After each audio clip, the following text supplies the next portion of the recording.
We're now going to be looking at the texts themselves. The first reading is from the Book of Wisdom, chapter 6, verses 12 to 16. Wisdom does not occur very often in the liturgy, but it is a beautiful book. And it also shows the democracy of the Word of God. It was written in Greek, it was not written in Hebrew. And for that reason, of course, the Jews at Yamnia, or wherever they were when they decided this sort of thing, and Jerome, who followed them, didn't want it canonical, but it is canonical, and it is beautiful, and it is Old Testament, and it is Jewish. It's just that it's written in Greek rather than Hebrew. Wisdom.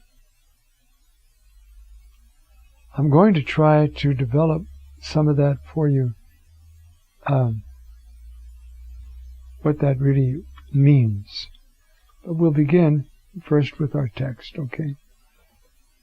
Lampra ke amarantos. Sophia, wisdom, is resplendent and unfading. She is readily perceived by those who love her. It's just a happy thing that wisdom, Chokmah in Hebrew, Sophia in Greek, is feminine. So all the words flowing back to them, you see, are feminine. In our language, we don't have gender in the words and the nouns, and so wisdom is just wisdom. But this is very interesting. I'll tell you why. I'll read it right now for you. There's a text in the book of Sirach, in chapter 15. Wisdom is attractive. It's approachable. In fact, wisdom approaches us. And in a feminine way. Sirach says here in chapter 15,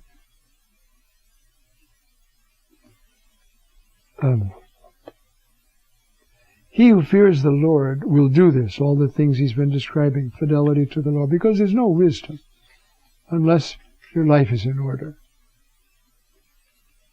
If your life is not ordered, your mind is not ordered. If your mind is not ordered, there's no wisdom, period. Okay. He who is practicing the law will come to wisdom. Now listen to this. Mother-like, she will meet him. Like a young bride, she will embrace him, nourishing him with the bread of understanding and giving him the water of learning to drink. He will lean upon her and not fall. He will trust in her and not be put to shame. Wisdom. You see, there's a feminine quality. There's also a question of touch. Origen says correctly that knowledge biblically always implies contact. You don't know just by, there has to be some contact. Even building a bridge has to be some contact between you and the laws of mathematics by which you build this bridge. But this is the ultimate, you see, of wisdom, knowledge of God. God has to take the initiative. And his initiative is, as it were, feminine. It's attractive. It's discreet. Father Norrie Clark used to say, a Kantian approach to reality is like a great big construction worker pounding away at stuff, whereas a correct way is like somebody seeking for fine pearls or being led by the beauty of wisdom. So, she hastens, and now we're back to the text for the Mass from Sirach. She hastens to make herself known in anticipation of their desire. If you desire wisdom, you're going to find her. Whoever watches for her at dawn shall not be disappointed, for he shall find her sitting by his gate. She's waiting for him right outside his own house. wisdom. Indescribable. Ultimately, it means, as we're going to see, knowledge of Jesus Christ. He is the wisdom of God. Okay. For taking thought of wisdom is the perfection of prudence, and whoever for her sake keeps vigil shall quickly be free from care. Why? Because he's got a big bank account and all his problems are solved? No. Because he has a vision of life and death, where things are going, and he is touched by the Word of God. The Logos, Jesus, touches him, and his heart is free. Doesn't mean he doesn't suffer. But you see, and so we have that notion. I'm going to move on with it now. For taking thought of wisdom is the perfection of prudence. And whoever for her sake keeps vigil shall quickly be free from care. Why? Because he's always got enough money in the bank? No. Because he has a different vision of reality. And he has enough of a relationship to God to trust him. The most precious reality in the world is wisdom. And ultimately, it's a free gift. Another place you can look, in the book of Proverbs, chapter 2. If I can find it quickly, I think I can. See, my son, if you receive my words and treasure my commands, turning your ear to wisdom, inclining your heart to understanding. Yes, if you call to intelligence and to understanding, raise your voice. If you seek her like silver and like hidden treasures, search her out. This is all your work, right? Then you will understand the fear of the Lord, and the knowledge of God you will find. Why? Because the Lord gives wisdom. All your searching doesn't produce wisdom. It just produces an open heart where God can put the wisdom. Ultimately, Jesus Christ. That's why, as we're going to see later, I hope, in chapter 15 of John, he says, I call you friends because everything I've heard from the Father, I tell you. That's wisdom speaking. It's ineffable. There's no way to describe wisdom. It's liberating, it's freeing, and it always has that notion of contact and that ineffable, difficult dimension which we associate well with femininity. Generous, soft, approachable, master of herself. It's this notion. And so this text is put here for that reason. See? Now, because she makes her own rounds, seeking those worthy. Who are the ones worthy of her? The ones who are seeking for her. And graciously appears to them in the ways and meets them all with solicitude. It's a great relief in meeting wisdom.